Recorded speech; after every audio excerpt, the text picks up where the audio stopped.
에듀윌 유료 회원만의 고객 밀착 케어. 아, 뭐였지 이거? 어떡하지? 자, 제가 도와드릴게요. 누구세요? 저 애들 학습 매니저인데요. 이거 좀. 네. 자, 일로 오세요. 자, 언제든 필요하시면 연락 주세요. 언제든지요?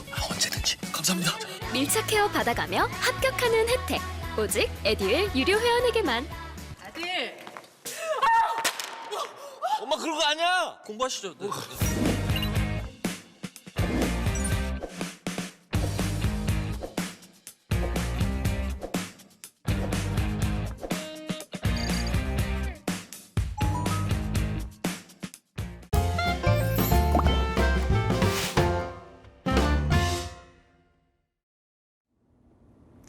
안녕하십니까. 자, 2020년 군무원 9급 행정학의 기출문제를 한번 살펴보겠는데요. 우선 전체적인 틀을 먼저 한번 살펴보도록 하겠습니다.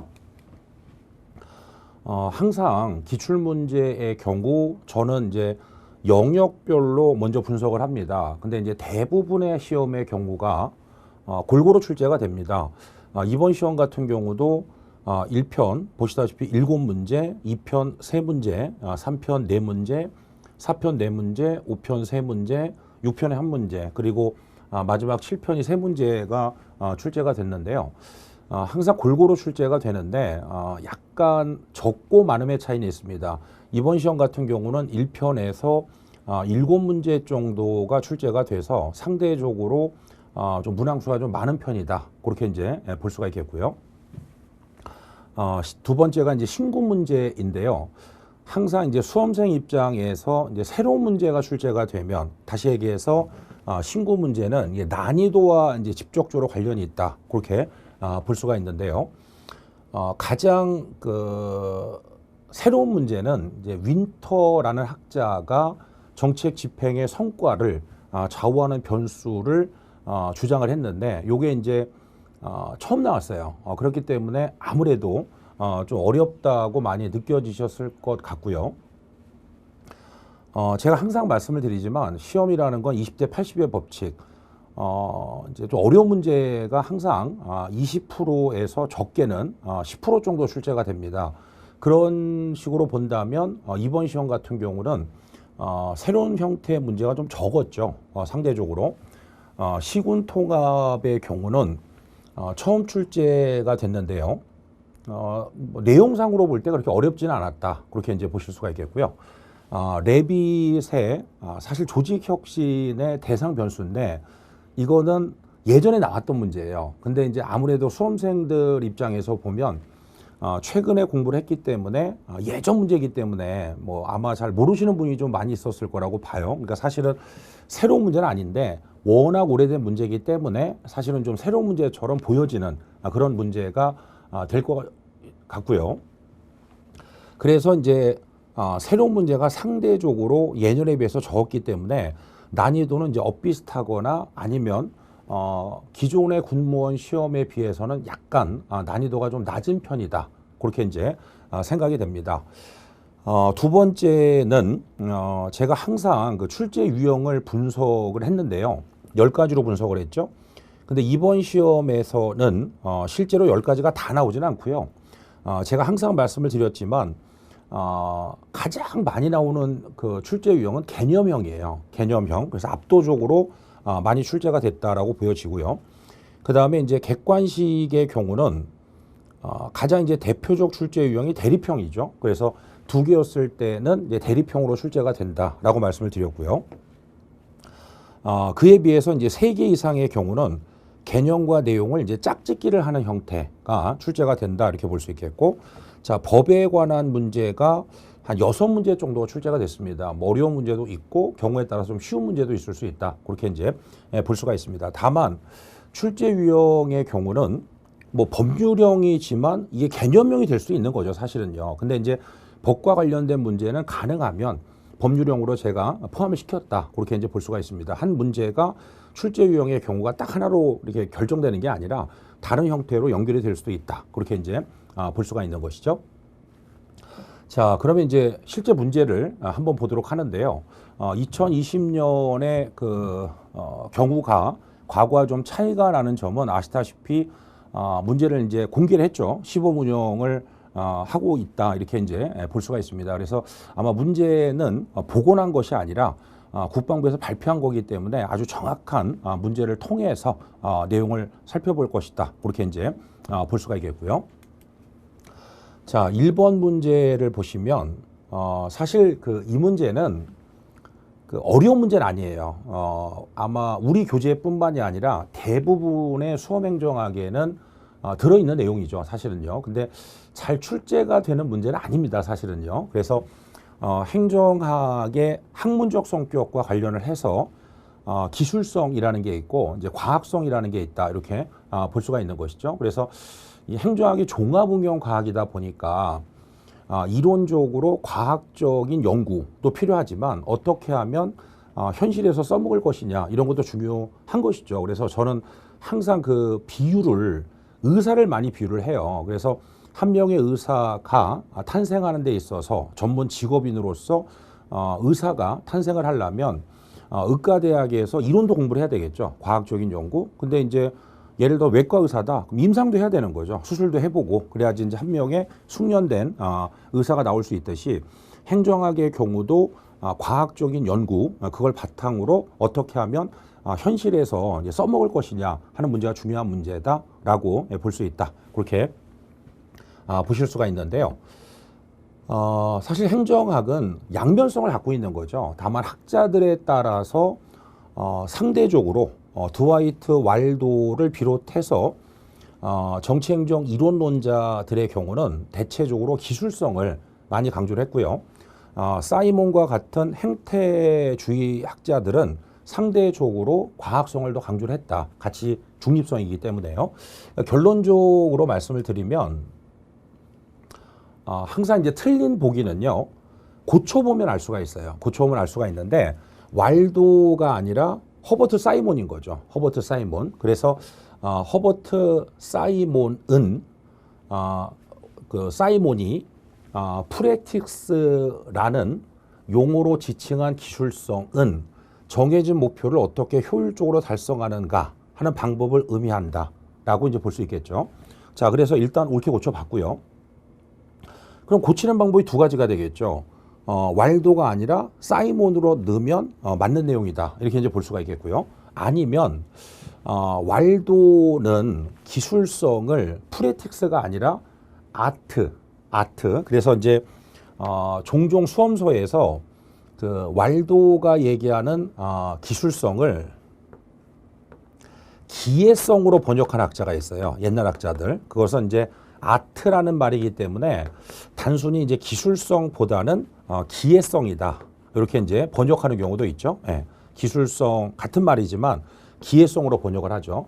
또는 왈도는 그 프로페셔널이라고 지칭을 했죠. 그래서 왈도가 아트 또는 프로페셔널이라는 용어로 지칭한 기술성은 사회 문제 해결.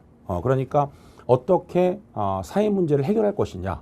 마치 의과대학에서 공부한 내용을 갖고 어떻게 하면 환자를 치료할 것이냐 하는 측면과 일맥상통한다. 그렇게 이제 볼 수가 있는 것이죠. 그래서 아마도 아까 말씀드린 것처럼 우리 교재뿐만이 아니라 대부분의 교재가 과학성, 기술성에 대해서 언급을 하고 있지만 자주 출제가 되는 문제가 아니기 때문에 더더군다나 이제 대개 수험생들이 1번 문제는요, 좀 당황해서 풀게 되기 때문에 제가 볼 때 그렇게 쉽지는 않은 그런 문제라고 보여지는 문제다라고 이제 볼 수가 있을 것 같고요. 자, 2번 문제는 뭐 상대적으로 쉽죠. 디목의 사회적 능률성. 그래서 2번 뭐 사회적 형평성 보장과는 뭐 전혀 거리가 멀다. 그렇게 이제 볼 수 있어서 아마 행정학을 제대로 공부하신 분이라면 아마 어렵지 않게 풀 수 있는 그런 문제가 아닐까라고 생각이 되고요. 제가 늘 말씀을 드리지만 20대 80의 법칙 더 정확하게 얘기하면 한 50% 정도는 너무 쉬운 거죠. 사실은 50% 너무 쉽고 한 30%가 좀 공부해야 맞추는 거고 한 20% 정도가 좀 어려운 그렇게 이제 세부적으로 구분할 수가 있는데 2번 문제 같은 경우는 뭐 거의 행정학을 조금이라도 공부한 사람이라면 거의 뭐 부담 없이 풀 수 있는 그런 형태의 문제가 아닐까라고 생각이 되고요.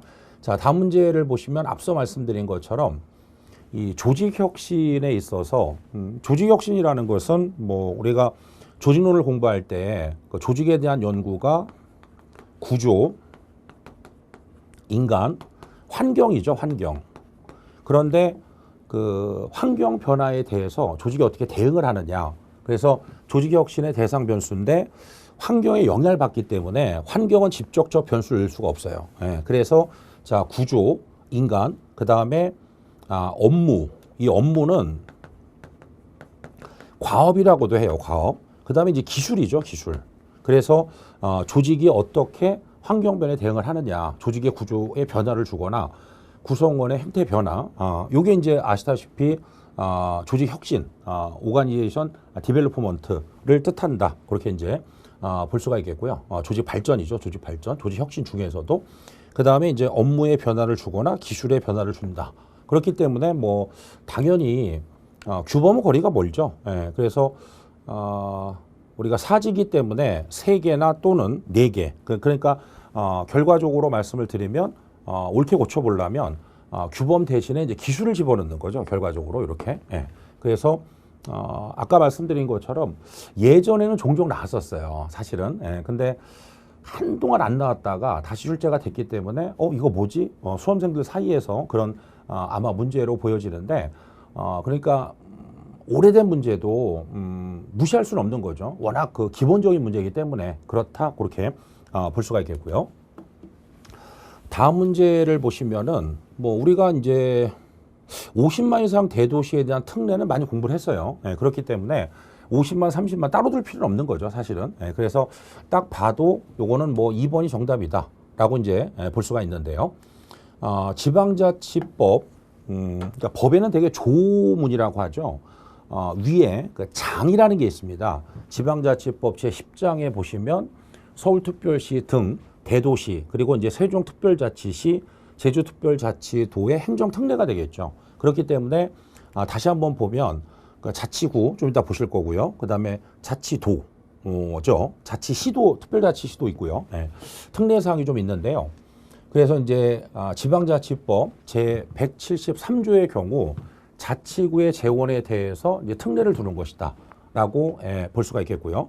그 다음에 이제 174조 같은 경우 서울특별시죠. 예. 그래서 수도로서의 특수성으로서 특례를 둘 수 있고요. 특별자치시, 특별자치도의 경우도 마찬가지다. 그 다음에 이제 175조에 보시면 50만 이상 대도시에 대한 부분이 나와 있죠. 그래서 우리가 앞서 말씀드린 것처럼 50만 이상 대도시의 특례사항은 워낙 많이 공부를 했기 때문에 아마 정확히 모르더라도 아마 2번이 답이라고 하는 것은 뭐 비교적 쉽게 찾을 수 있는 그런 문제가 아닐까라고 생각이 되고요. 다음 문제를 보시면은 그 사실 뭐 아시다시피 이제 정답이 1번인데요. 발전행정론의 경우도 발전인, 뉴거버넌스의 경우에도 신뢰, 사회자본 식으로 가치가 중요해요, 사실은. 근데 이 문제는 그런 문제가 아니고, 자, 잘 보세요. 행태론의 경우가 이제 논리 실증주의가 되겠죠. 그래서 인식론적 근거로서, 뭐 철학적 근거로서 논리 실증주의 신봉하고 철학이라는 것은 과학적인 연구의 방법론을 연구하는 학문이기 때문에 가치와 사실을 구분을 해서 과학적인 연구, 가치 문제 뺀다. 가치, 중립성. 자, 행태론을 비판하고 등장한 신행정론, 후행태론이 되겠죠. 예, 그래서 반실증주의, 실증주의 비판하고 가치 지향성이 되겠죠. 이게 바로 형평성이다라고 볼 수가 있습니다. 그래서 아마 핵심을 정확히 꿰뚫으신 분은 어렵지 않게 풀으셨을 거고 핵심이 뭐지? 이걸 잘 모르시는 분은 아마 좀 어렵게 풀었을 것 같아요. 그래서 이 가치에 대한 부분에 있어서 행태론은 과학적인 연구 가치 문제를 빼자. 신행정론은 오히려 행태론을 비판하고 반실증주의, 현상하게 되겠죠. 가치 지향성, 사회적 약자에 대한 보다 나은 서비스, 그래서 사회적 형평성을 강조를 했다. 그렇게 볼 수가 있는 거고요.